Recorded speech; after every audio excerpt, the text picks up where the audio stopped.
I know this isn't news to you, but I'm willing to bet that few of you are familiar with its origins, how it has evolved over the years, or the circumstances by which it came to be adopted as this congregation's affirmation.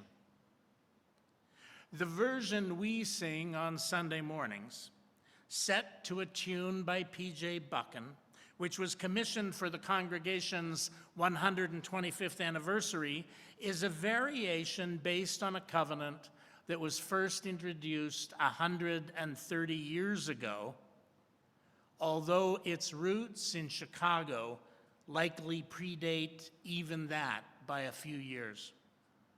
The original work was the creation of James Vila Blake, and it declared simply, "Love is the spirit of this church, and service is its law. This is our great covenant, to dwell together in peace, to seek the truth in love, and to help one another." Full stop. That was it. Born in Brooklyn in 1842, Blake was a graduate of Harvard, and he served congregations in Haverhill, Massachusetts, Boston, and Quincy, Illinois, before being called as minister of the Third Unitarian Church of Chicago in 1883. Parenthetically, I would just note that Chicago at the time was really not any larger than Winnipeg is today. So it's impressive that there were the three numbered congregations and actually a few others in the area at the time. After about a decade in the city, Blake established a preaching station, a satellite congregation, if you will, in the suburban community of Evanston. And he served both congregations for about 5 years. But when the Evanston church outgrew Third Unitarian and built its own chapel, Blake headed for the suburbs and completed his 50-year ministry there. He was one of the so-called unity men, prairie radicals of their day who might now seem charmingly conventional, but who threatened the theological consensus of Boston Unitarianism. They dominated the Western Unitarian Conference at a time when Western pretty much meant anything west of upstate New York. If you want to know more about this phenomenon, Charlotte Cowton is actually our resident expert on the Western Unitarian Conference. It was arguably the leading edge of Unitarianism's theological development, inspired in part by the transcendentalism of New England and spiritual kin to what was known as the Free Religious Association, a group deemed, well, too radical to be part of Unitarianism proper. Third Unitarian Church had experienced considerable turmoil during its early years, including an incident in which the sexton was fired because the forgetful minister had misplaced something that belonged to him and chose the sexton. In the end, after investigation, the congregation reinstated the sexton and sent the minister packing, and James Vila Blake arrived. He set out to stabilize the congregation, which he succeeded in doing over his 14-year tenure. Around the time that he began his work in Evanston, though, he introduced two covenants he had prepared to guide their efforts: a covenant of fellowship and a covenant of belief. The latter was more or less just a list of beliefs commonly held by Unitarians at the time. This congregation had one of its own. And it was written in general and poetic terms, far more poetic than this congregation's version. And it was used primarily for educational and promotional purposes. It wasn't really a covenant at all, since nobody was required to hold any of the beliefs expressed in the document in order to belong to the congregation. It was just a summary of the kind of things that Unitarians said over coffee at the time. And yet it helped members when they were chatting with their neighbors over the fence or explaining themselves to family at Thanksgiving dinners, because it gave them a basis for talking about God, the universe, Scripture, and other conventional religious topics, albeit from a liberal perspective. The covenant of fellowship, however, was required for membership in the congregation. It was the basis upon which the congregation gathered as a spiritual community. So to repeat, the covenant stated, "Love is the spirit of this church, and service is its law. This is our great covenant, to dwell together in peace, to seek the truth in love, and to help one another." It's actually such a huge aspiration, and at the same time, rather simple and focused. It was distinctly non-creedal and primarily about relationships rather than beliefs. In short, it was a near perfect basis for a Unitarian congregation in 1883, or 1893, I should say. It was uncommonly broad and inclusive. It was scarcely theological or religious in any conventional understanding, let alone explicitly Christian. By way of comparison, this congregation's bond of union at the time stated, in truth and in the spirit of Jesus of Nazareth, we unite for the service of God and men. Try singing that next Sunday. Even today, if you were to take the Blake Covenant to the most liberal United Church in this city, you would almost certainly be informed, perhaps with a hint of regret, that it would be an insufficient basis for organizing a congregation in that liberal denomination. But for Unitarians in Chicago, 130 years ago, it was enough, and the view spread widely. In 1893, when the text of the covenant appeared in the Christian Register, the forerunner to the Unitarian Universalist world, it received a mixed reaction. More conservative Unitarians considered it too vague and believed that it fell short of expressing the basis of our faith, while more liberal, humanistic Unitarians welcomed it as a fresh expression of the essentials. Over time, its popularity blossomed, and many congregations across the continent, but especially those in the middle and western parts of it, embraced it as a sublime expression of liberal religious values, everything that was needed to build a congregation on. So why does First Unitarian Universalist Church have a longer statement? Our affirmation echoes the Blake Covenant, but it says more, considerably more. And it says it a little differently, not only because it's been set to music.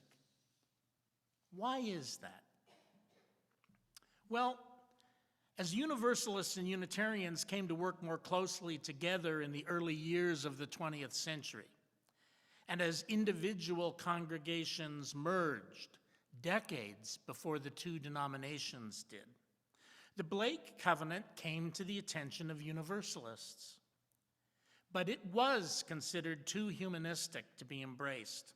So, inspired by the original work of James V. LeBlake, Griswold Williams, a Universalist minister in Pennsylvania and Vermont, who served on the commission that produced the first joint hymn book for Universalists and Unitarians, reworked the covenant in a manner more palatable in his denomination. Love is the doctrine of this church, he wrote. The quest of truth is its sacrament, and service is its prayer. To dwell together in peace, to seek knowledge in freedom, to serve mankind in fellowship, to the end that all souls shall grow into harmony with the divine. Thus do we covenant with each other and with God. I can almost hear Tevye reciting this one. Only dwelling together in peace remained unchanged when Williams created the Universalist variation, but it too spread through its denomination. And it too would probably be considered an inadequate basis for organizing a congregation in most spiritual communities today. Neither version made their way north to Canada, though, until after the Second World War. And it wasn't until the 1970s that the Blake Covenant, the simpler version, was used with any frequency as an affirmation of worship. Nowhere in this country does it appear to have ever been used as an actual covenant, that is to say, as the basis for membership in a congregation, but only as an element in worship.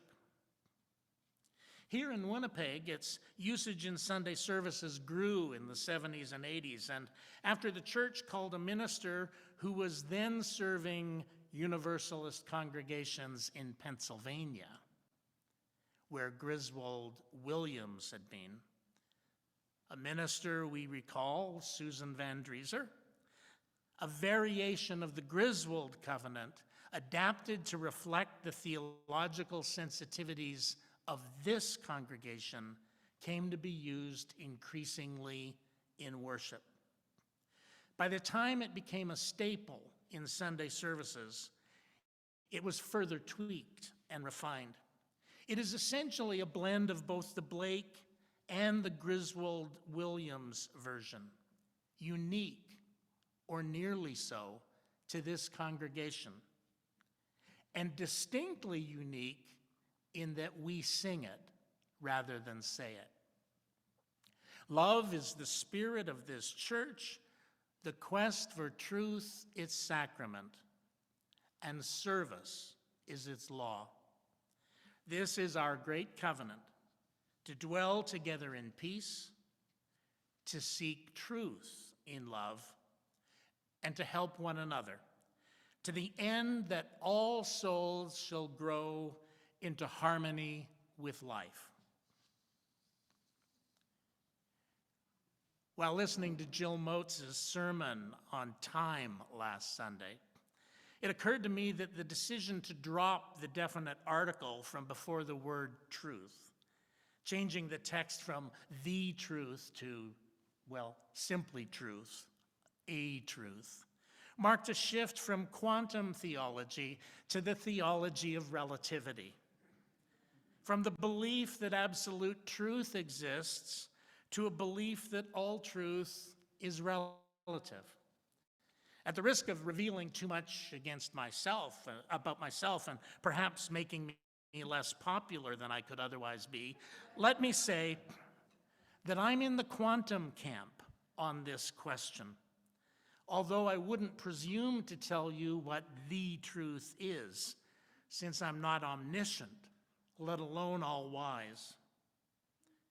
If absolute truth exists, none of us have anything more than vague intimations about what it might be. So there's little point in arguing about it. But I digress again. The more significant change, perhaps, was to have souls grow into harmony with life, rather than in harmony with the divine, with all of that expression's theological baggage. Now, I would be inclined to say that our souls grow out of life, and that we only need to end our disharmony with life, but I'm happy with this statement, I think, and I believe it resonates with the values of this congregation. It also reflects the long-term trend among Unitarians to replace references to God and divine attributes with euphemisms. Life, the holy, even love itself, which is nothing new. It's easier for a Unitarian to talk about sex than to talk about God. It has been seen in our tradition for more than a century and a half. The hymn Spirit of Life may be the most noteworthy modern illustration of this practice. Just what do you imagine that spirit to be? Or even the interdependent web of all existence. Both constructs serving to occupy the space once filled by our spiritual ancestors with the word God. And the last line of the Griswold-Williams variation was eliminated altogether, removing the deity from the covenant, leaving it a covenant among this people alone. For the past 3 decades, this affirmation has been recited Sunday after Sunday after Sunday. Almost all of you can recite it from memory with your eyes closed. I've watched you do it. And to the extent that we become who we profess to be, if we live with integrity, these words must have some sort of impact on the congregation, both individually and collectively. If not an affirmation, they are at least an aspiration. If love is the spirit of this church, truly the basis of its existence, its animating reason for being, well, then what? Well, it seems to me that this is where Erich Fromm's insights come into play, and it reveals why the church, especially one that professes to find its essence in love, is by its very nature a countercultural institution. The church was filled with hippies before hippies were even invented. It is countercultural as much as the church is often used to reinforce existing systems. Because we do not live in a society that is organized with love at its core, that's why. Our legislatures do not place love on the table next to the mace as a symbol of authority. Our economy is not driven by the motive force of love in corporate boardrooms and shareholder meetings. The media, whether the news media or social media, are not overflowing with evidence of love, although the occasional report may slip in at the end of a broadcast, or love may inspire a crowdfunding campaign. Beyond the family, it's primarily in the nonprofit sector, and especially among spiritual communities, that you see human activities organized around the notion of love. The idea that it's a good idea, not just for individuals, but for whole communities. Love is what's left when God has been removed. And some may be left to wonder if that makes much of a difference at all, other than eliminating personality, whether fictional or real, from what we profess our devotion to. At the little church I served for 29 years on my weekends off, up in Arborg, Manitoba, we had a banner at the front of the sanctuary that read, "God is love." And on one occasion, when the congregation hosted a regional meeting, a member of one of our congregations, a member of this congregation, showed up and looked at the 50-year treasurer of the congregation. I say this not to scare the treasurer, but looked at the 50-year treasurer of the congregation who was standing next to a newer member, and he said, "How can you stand to look at that on Sunday mornings?" It had been there since the church was dedicated in 1926, and it remains there today. The new member looked at the member of this congregation and said, "You're reading it the wrong way. It says love is God." And that works for me in this congregation where love is the spirit of the church. If love is the spirit of this church, then mere production and mere consumption cannot be its purpose. Much of what happens at church may look similar to activities in other places, but there is a depth dimension grounded in love that makes similar-looking activities qualitatively different. What we do on Sunday mornings may be entertaining, but they are not an entertainment.